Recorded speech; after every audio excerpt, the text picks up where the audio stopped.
Hello and welcome back to A Better World. This is your host, Mitchell J. Rabin, and we're very glad you're joining us again today.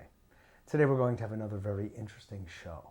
We have with us Dr. Alex Lloyd from Nashville, Tennessee, who has come to New York, among other things, to speak with us about a system that has occurred to him, basically, through a major, you could call it, divine download, double D, which has been rocking the world of those who know it, who have been fortunate enough to come across this extraordinary body of work that he has basically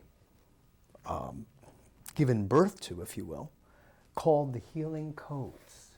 It's not well known, though it's becoming increasingly.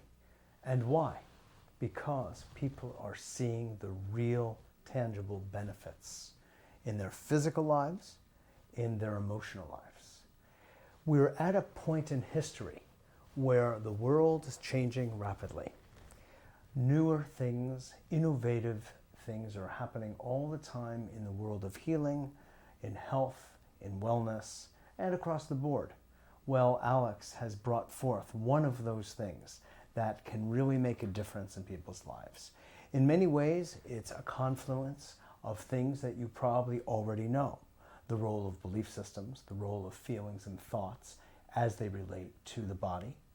But to unpack them the way that Alex and his partner, Dr. Ben Johnson, are doing is what is having these long-lasting effects that have been scientifically verified. So as you know, on A Better World, we like to present this kind of material, this kind of cutting-edge healing technology, those kinds of technologies and changes and shifts and people who are making a real difference in our world to upgrade and shift the paradigm to one for universal love, wholeness, and wellness. So, Dr. Lloyd, pleasure to have you. Thank you, Mitchell. It's great to be here. Good, good, good. Now, this is so interesting, this new swerve, if you will, on healing.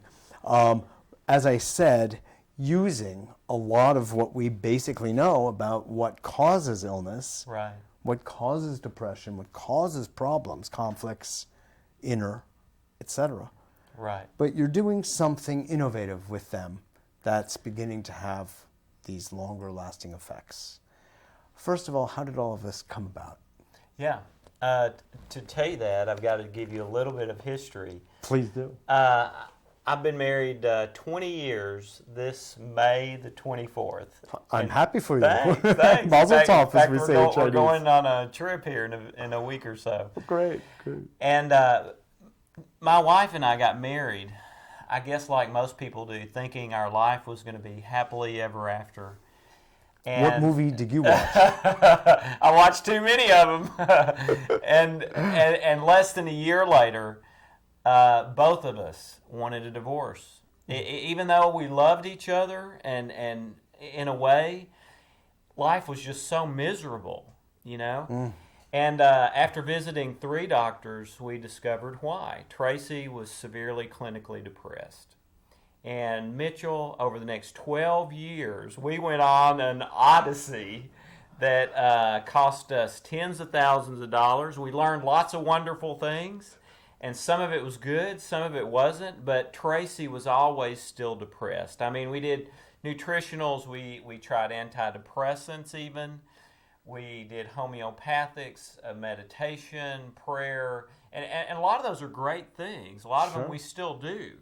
But Tracy was always still depressed. Did you ever ask her, honey, why are you depressed? Well, besides the like fact what's that underneath it? Besides the fact that I'm married to you, you know, she knew some things. Yeah. But anyway, I went back to graduate school, went through 2 doctoral programs, trying to become an expert in depression. And trying to find a cure. I traveled all over the world for 4 years, sitting at the feet of masters, you know, looking for that thing that would bring healing to her depression. But she was always still depressed. Well, I was in LA International Airport in the spring of 2001. My cell phone rang. I picked it up. Mitchell, I heard one word And when I heard that one word, chills went all over my body. The word was hi, and it was Tracy. She was at home with our young son, horribly depressed. Now by that time, I knew some techniques that if I had been with her, I could have knocked her depression out, but not from 3,000 miles away. So I prayed with her until the stewardess made me put the phone up. The plane took off. And then I did what I'd done every day for 12 years. I prayed for Tracy. And now, I wasn't praying for a new therapy or anything like that. I just wanted her to be healed, okay? Well, what had never happened before is what happened next. And I don't ever know how to describe this. I didn't hear heavenly music. There weren't angels outside the plane window. There wasn't fog. Archangel Michael descending. No. There wasn't fog rolling down the fuselage. There was nothing that seemed weird to me. But what was unusual is that I saw in my mind's eye the blueprint of a healing system that I'd never seen, heard about, studied. It wasn't Chinese medicine. It wasn't anything I'd ever seen. And by that time, I was trained in a lot of alternative therapies. But Mitchell, I knew that it's what I was searching for those 12 years. So I got home, did it on Tracy. Her depression was healed. I took it to my work, where I worked with people who had emotional problems. And it did exactly what I thought it would do. People who were depressed were saying, I'm not depressed anymore. People with anxiety, etc. And this happened while you were on the airplane. Yeah, at 35,000 feet. That's right. Well, you were a little closer to the heavenly realms. Well, yeah. But why didn't it happen to me? Maybe I wasn't paying attention. I don't know. I don't know why it didn't happen to me after 4 years or of 10 traveling, years. right? Exactly. Yeah, that's right. But anyway. No, it's an amazing story. It's yeah. an amazing story. So you so took that's that what it blueprint. was. You were able to remember that blueprint, bring it on home. I wrote it down. And you wrote it down. Right. Okay. Did it occur to you, Alex, in images or words or both? Yeah, or? it was all images, and it you know how sometimes you think, you're thinking about something and you think, wow, that's a great idea. Well, this was like that, except it was, wow, this is a great idea, but it's not my idea. It's almost like I'm up here looking, and it was someone else's put in my head. Okay, I believe God showed it to me. Yeah. So we spent a year and a half trying to, make sure that it worked every time. But it worked with Tracy. That's right. Absolutely. Yeah. She's never been depressed since. Feels great every day. And then we spent a year and a half figuring out how to package it so that everybody wouldn't have to come to Nashville.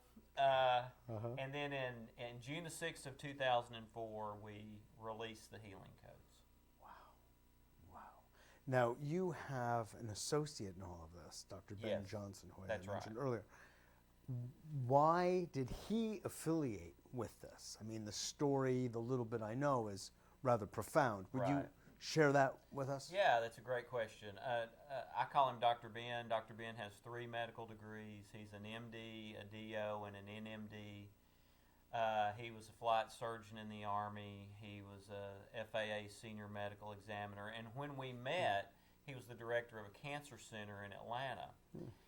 And he came. I was having a seminar in Atlanta, and a good friend of his had said, "Hey, there's this thing over here that you need to go check out." Now, little did the friend know that about 3 weeks before that, Dr. Ben had been diagnosed with Lou Gehrig's disease. So, for which there is no medical cure. I don't even want to use the word, but there's no real medical remedy of any sort that alleviates it. That's right. It's just, sorry. Yeah. Actually, at the time, Dr. Ben was an NMD, So he was the alternative medicine doctor. He was also in traditional medicine. An MD. So he knew that there was nothing there. He was trying to figure out how to take care of his family after he was dead. Well, he came, listened to what we had to say, had nothing to lose, tried it, and 8 weeks later he was symptom-free. And so not long after that, Dr. Ben came and said, is there a place for me in this? Because I want to do this the rest of my life. Oh, my.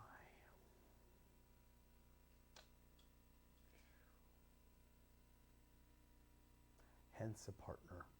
Yeah, that's right. So we've been traveling Powerful. around A ever man of his background and experience and all of that, for him to come to that resolute conclusion is no small thing. Yeah, that's right. Wow.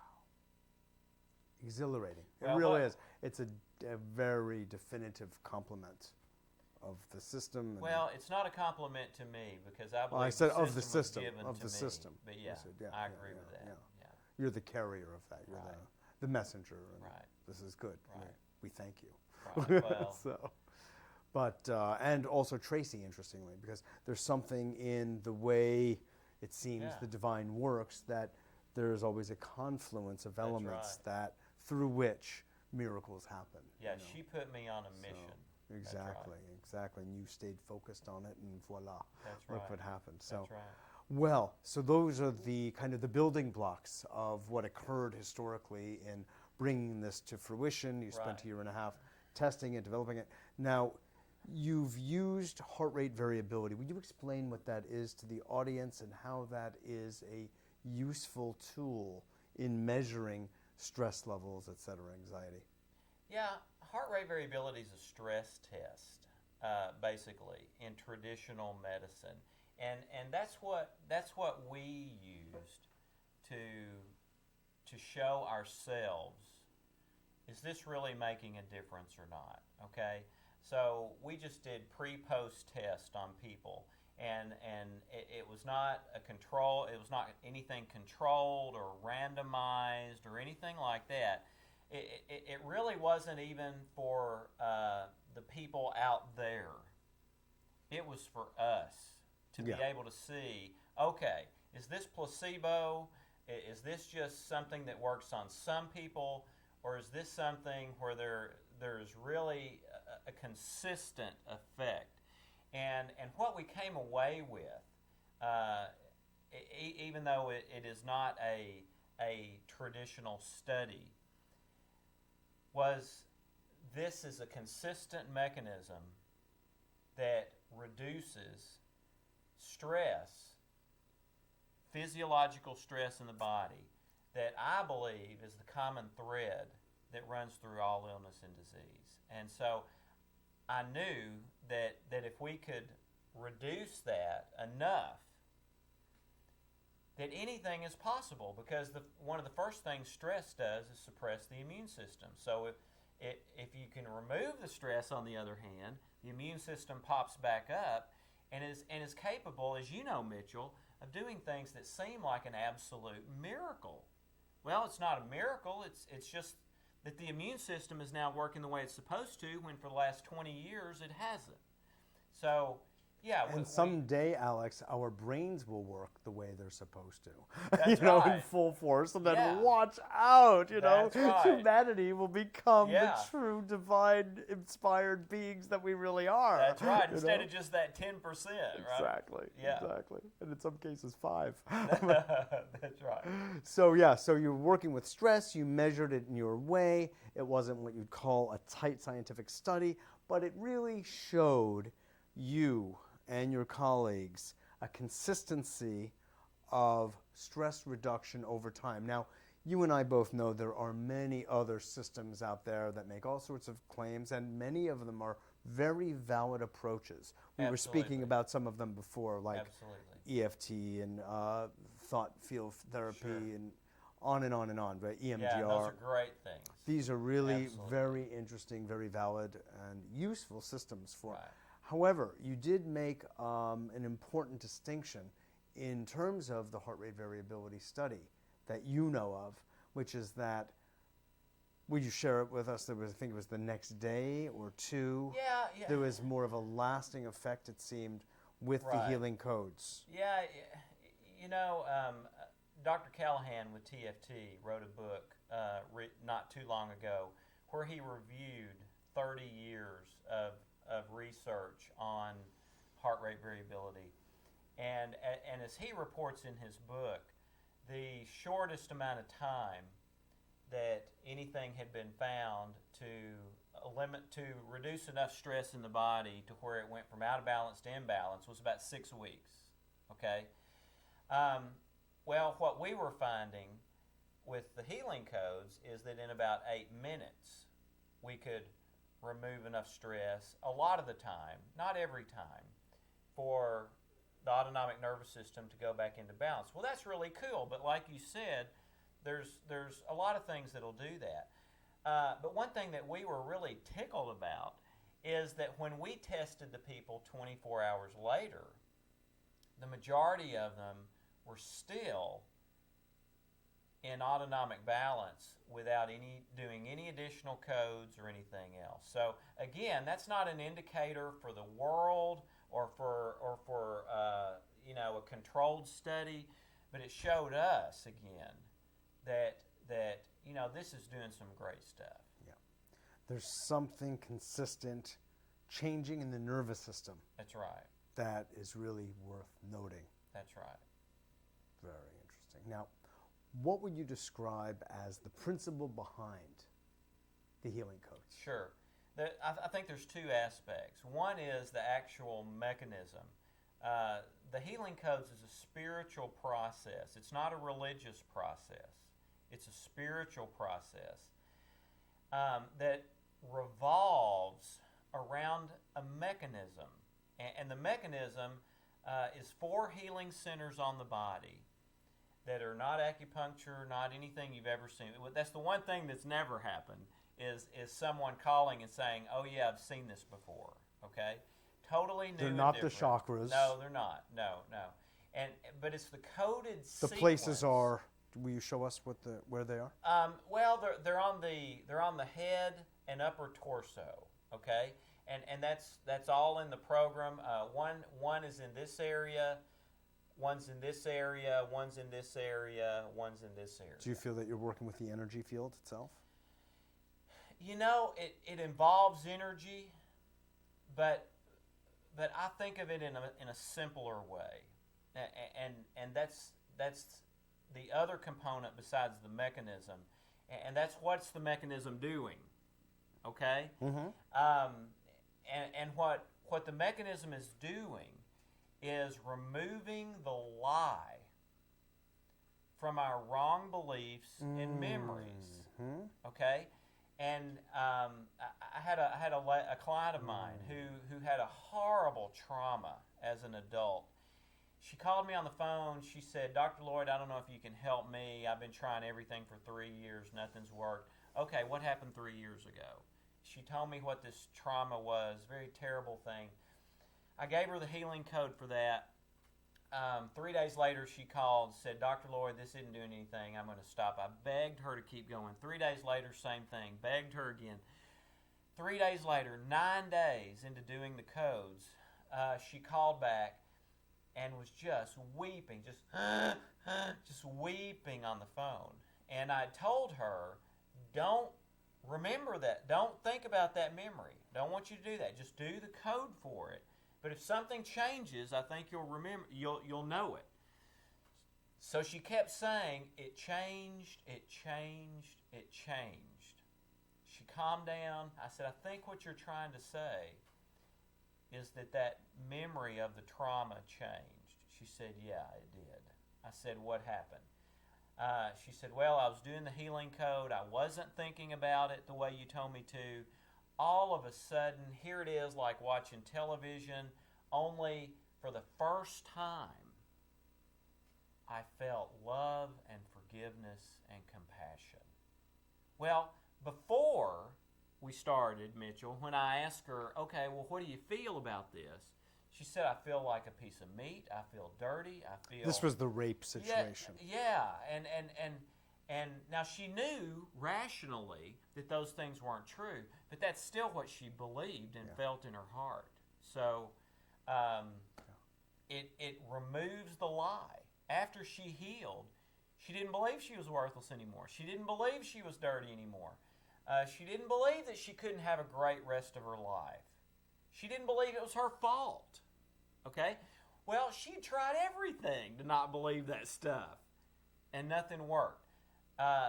So that's what this mechanism does, and what I like to say. We're bridging the distinction, the large contradistinction, really, between the rational and the irrational. Yes. The feeling life and the intellectual life.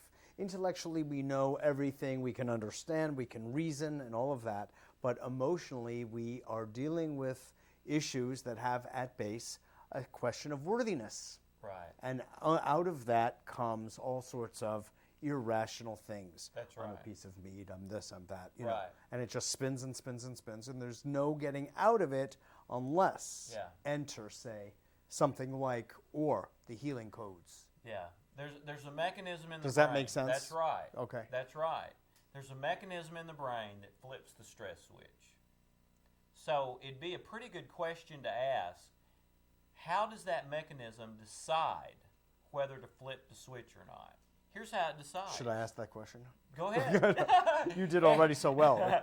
Everything that's happening to you, whether you're here on the football field, at work, in your relationship, everything that's happening is being run through all of your life experiences. Truly. What are those called? What do we call those?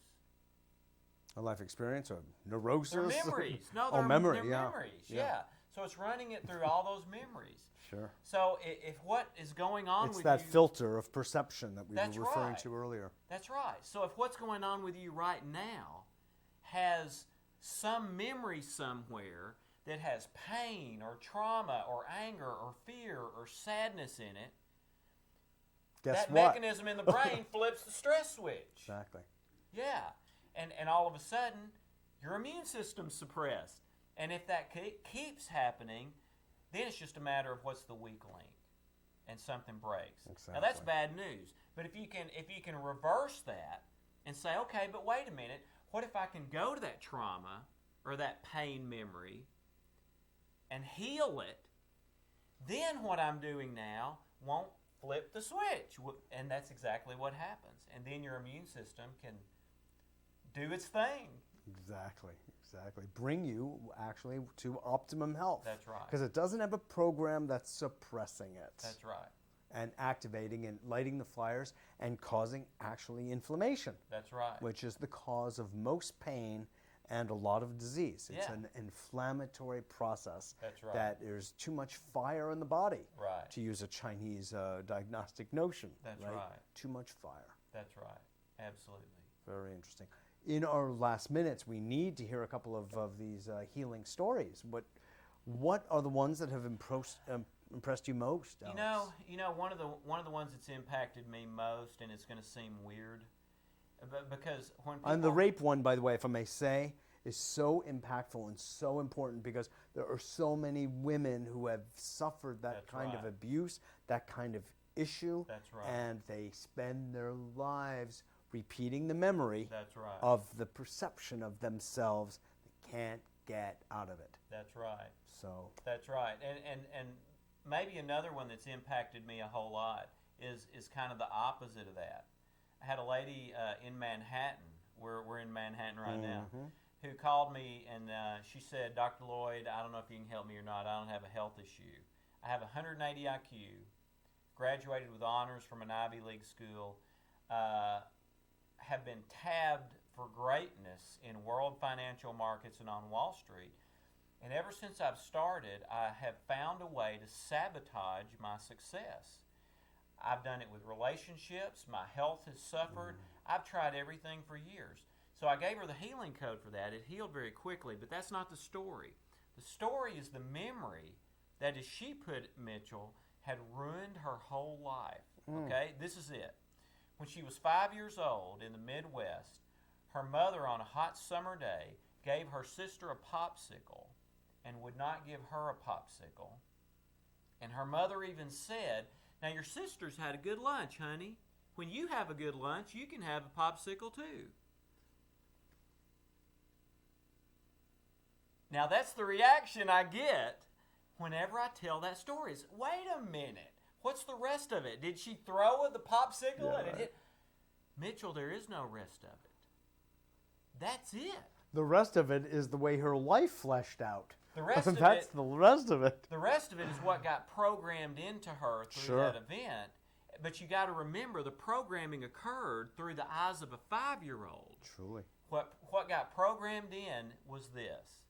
If my mom gives my sister a popsicle and doesn't give me one, she must love my sister more than me. If she loves my sister more than me, there must be something wrong with me. If there's something wrong with me, then I'm going to fail, whether it's on the playground or graduate school or Wall Street. I'll prove my mother right. And I'll make my mother right. Yeah, and other people are not going to love me, because if anybody should have, it should have been Mom, and she didn't. Of all people, right? And she'd always had a problem with her mom, even though she never knew why. So once she healed that memory, took the lie out, she took off. And here's the question about that. Who does not have a popsicle memory? But what do you do about it? I mean, I never had one doctoral class about finding popsicle memories. And if you went to the wrong school. Yeah. And if you find it, what do you do about it? Exactly. You know? Well, here's Suck a way. that thing. Yeah. No. Well, here's a way you can heal those. You're really giving a solution to this age-old archetypal issue. And it does go back, as I was saying a bit earlier, to that subject of worthiness or lack thereof, and it's in everyone. Alex, the one thing that I really want to work and use the healing codes for is the manufacture of time. Well, let me know. All right. I'm going to engage you with that one. Listen, you're doing beautiful work. I really want to thank you, my friend. Thank you so much. Absolutely. God bless you. Bless you. Keep it up. Bless you. Thank you. This is Mitchell J. Rabin for A Better World. Thanks so much for joining us. I hope you were liberated by that, as I was. And get in touch with Alex and the work he's doing so you too can be liberated. I'll see you all